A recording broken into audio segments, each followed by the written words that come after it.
Assalamualaikum warahmatullahi wabarakatuh. Selamat pagi dan selamat beraktivitas kalian yang ada di rumah atau yang lagi sedang bekerja.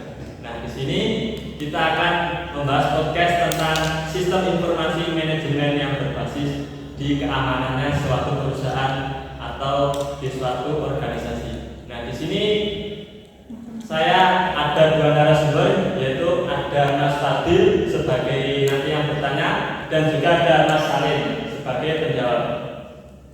Nah, di sini langsung saja saya akan melangsungkan pertanyaan yang pertama untuk dari Mas Fadil. Baik, terima kasih Mas Odin atas waktunya. Di sini yang langsung yang pertama aja yang paling biasa yaitu apa sih penjelasan dari keamanan digital itu, Mas Salim? Baik Mas Adil, terima kasih. Pertanyaannya sangat bagus sekali. Jadi penjelasan tentang keamanan digital itu simpel aja Mas Adil. Jadi apa sih yang dinamakan keamanan digital itu?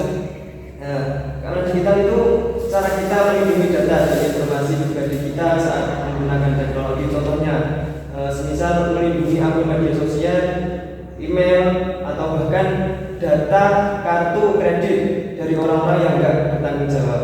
Di sini seperti kayak memberi pagar di rumah agar tidak ada kemasukan maling seperti itu ya. Nah, betul.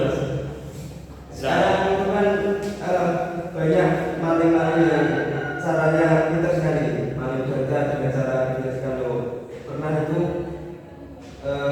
ada yang mengirimkan undangan, yang mana undangan itu berupa file PDF yang akan diklik. Atau link. Itu biasanya kalau diklik langsung ketika itu data-data sudah bisa double ya.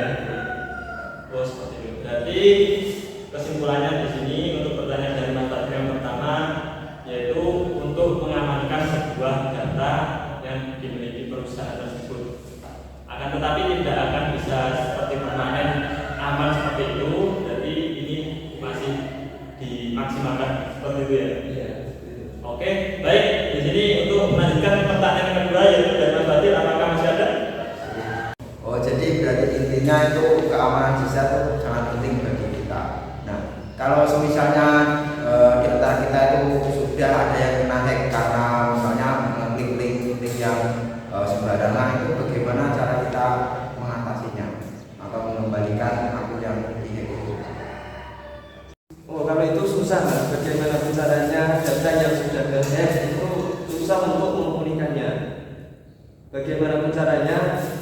Susah. Akan tetapi di sini cara untuk mencegah biar nggak terhack itu ada caranya tersendiri. Biar jauh dari hal-hal tersebut.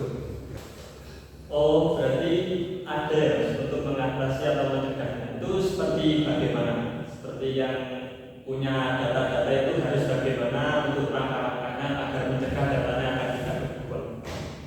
Nah, cara untuk mencegah dari pengguna dari hal-hal tersebut, ya, caranya kita membuat password yang mana password itu yang aman, tidak disamakan dengan akun-akun yang lain. Password akun yang lain biasanya umumnya password itu ada huruf kapital, ada nomor atau angka. Biasanya juga biar juga hacker itu tidak tahu password kita. Selain itu kita aktifkan two factor authentication pada akun-akun penting. Jadi itu Mas caranya. Berarti seperti pengguna itu tidak harus menyamakan suatu password, kemudian seperti umumnya kan ada password umumnya loh ya, 1, 2, 3 sampai 8. Itu kan password umum. Nah, itu juga sangat mudah diketahui para hacker ataupun juga seperti itu tanggal lahir umumnya, terutama di suatu data yang data seperti Bank BRI itu kan ada banyak tabungannya teman-teman atau tabungan perusahaan tersebut. Nah, jadi di situ kalau bisa berarti tidak harus menyamakan atau yang umumnya seperti itu ya Mas. Iya, betul. Oke. Dengan pendapat dapat kalian. Nah, setelah itu saya langsung aktifkan two factor authentication. Sekarang kalau ada yang mau masuk ke akun saya itu saya langsung dapat notifikasi dari two factor authentication tersebut. Oke, berdasarkan dari dua narasumber tadi yang Mas Fadil bagian bertanya, dari Mas Salim bagian menjawab, kita bisa mengambil kesimpulan atau mengambil pelajaran di sini bahwasanya yaitu untuk mengamankan suatu data atau suatu file yang ada di perusahaan atau di organisasi tersebut atau pengguna individu lah. Nah, kita harus belajar dari hal yang kecil terlebih dahulu seperti mengamankan password tadi yang dijawab oleh Mas Salim. Jangan langsung mengambil password yang pada umumnya sudah dipakai pengguna. Itu sangat mudah di-hacker pada penghacker yang ada di luar Indonesia atau di dalam negeri ini juga.